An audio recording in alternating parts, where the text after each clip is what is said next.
Hare Krishna, Krishna Krishna Hare Hare, Hare Rama, Rama Rama Hare Hare. All glories to Bhagavan Shri Krishna Radha Madhava, and all glories to Srila Prabhupada, Jagat Guru Srila Prabhupada, by whose mercy we are able to understand the divine words of Bhagavan Shri Krishna. Hare Krishna, guys. So in this video we'll read verse number 28, 29 and 30 of chapter 1. So let's start with verse number 28. Arjuna uvacha drishtvaimam svajanam Krishna yutsam samupasthitam siddhanti mama gatrani mukham cha parishusyati. We'll read again. Arjuna uvacha दृष्ट्वेमां स्वजनं कृष्ण युत्सं समुपस्थितां सिदन्ति मम गात्राणि mukham cha parishusyati. So Arjuna uvacha, Arjuna said, Drishtva, after seeing imam all these, Swajanam, kinsmen, Krishna, O Krishna, Yutsam, all in a fighting spirit, Samupasthitam, present, Siddhanti, are quivering, Mama, my, Gatrani, limbs of the body, Mukham, mouth, cha also, Pari, Shushyati is drying up. So Arjuna said, My dear Krishna, seeing my friends and relatives present before me in such a fighting spirit, I feel the limbs of my body quivering and my mouth drying up.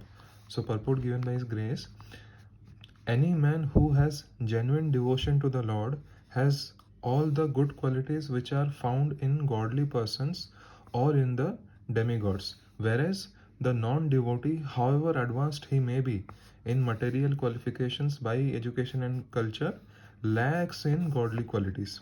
As such, Arjuna, just after seeing his kinsmen, friends and relatives on the battlefield, was at once overwhelmed by compassion for them who had so decided to fight amongst themselves. As far as his soldiers were concerned, he was sympathetic from the beginning, but he felt compassion even for the soldiers of the opposite party, foreseeing their imminent death. And while he was so thinking, the limbs of his body began to quiver and his mouth became dry. He was more or less astonished to see their fighting spirit. Practically the whole community, all blood relatives of Arjuna, had come to fight with him. This overwhelmed a kind devotee like Arjuna.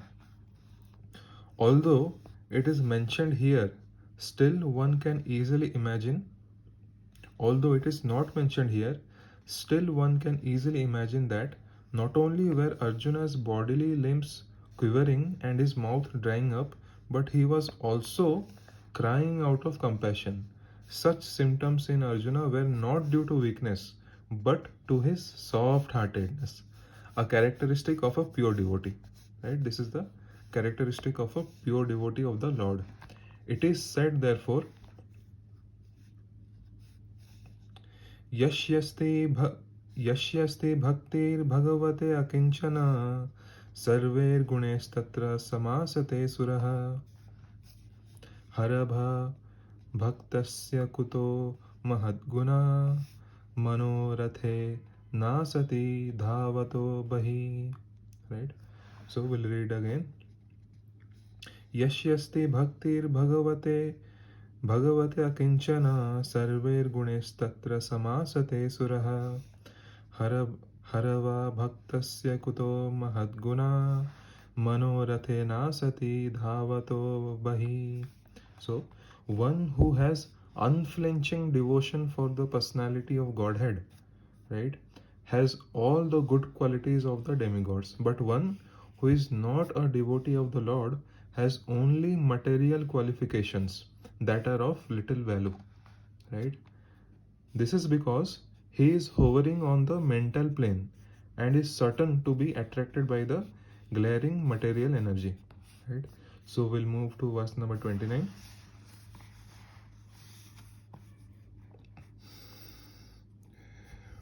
वेपतश्च शरीरे मे रोमहर्षश्च जायते गाण्डीवं स्रंसते हस्तात् त्वक्चैव परिधायते. We'll read again. वेपतश्च शरीरे मे रोमहर्षश्च जायते गांडीवं स्रंसते हस्तात् त्वक्चैव परिध्यायते. Right? Vepatu, trembling of the body, cha also, sharire, on the body, me, my, romaharsha, standing of hair on end, cha also, jayate, is taking place. Gandivam, the bow of Arjuna, shramshate is slipping, hastat, from the hand, tvak, skin, cha also, eva, certainly, paridhyayate is burning. So Arjuna is saying that my whole body is trembling, my hair is standing on end, my bow, Gandhiva, is slipping from my hand, and my skin is burning. Purport given by His grace.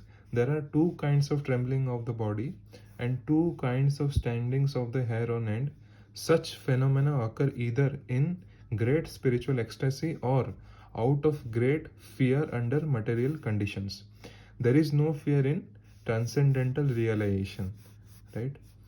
Arjuna's symptoms in this situation are out of material fear, namely loss of life. This is evident from other symptoms also. He became so impatient that his famous bow Gandiva was slipping from his hands. And because his heart was burning within him, he was feeling a burning sensation of the skin. All these are due to a material conception of life.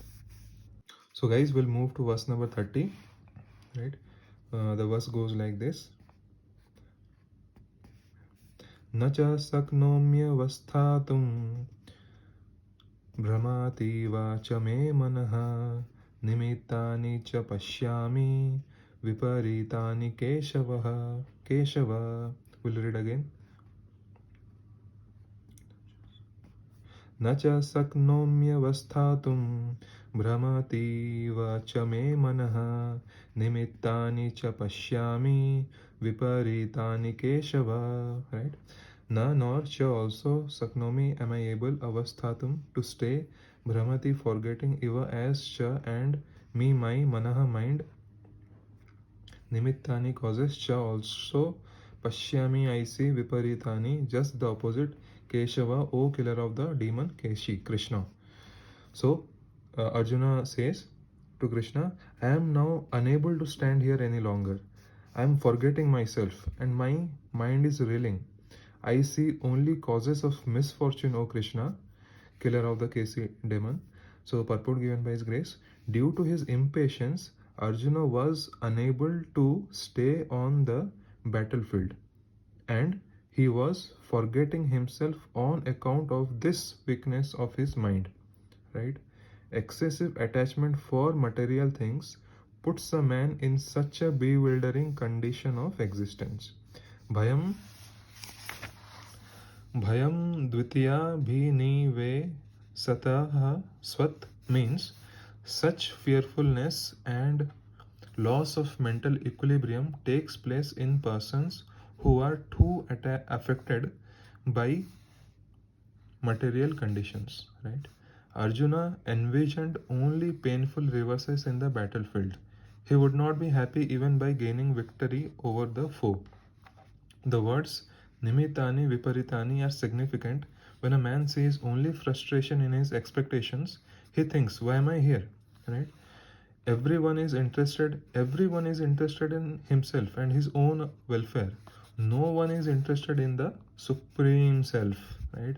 Arjuna is showing ignorance of his real self-interest by Krishna's will. One's real self-interest lies in Vishnu or Krishna. The conditioned soul forgets this, right? And therefore suffers material pains. Arjuna thought that his victory in the battle would only be a cause of lamentation for him. And this condition of Arjuna, where he is overpowered by uh, fearfulness, right? And he's overpowered by ignorance of his real self, right? This is happening because of Krishna's will. Krishna is willing this to happen so that later on he is going to reveal the divine knowledge, not only to Arjuna, but through Arjuna to all of us living entities who are currently living in this Kali Yuga, so that we can also benefit from this divine knowledge which is being revealed in the Bhagavad Gita. So guys, this is a very great opportunity for us So let's read the Gita very carefully and very sincerely. So okay guys, so in the next video we'll continue from verse number 31. Right? Okay guys, Hare Krishna. Hare Krishna.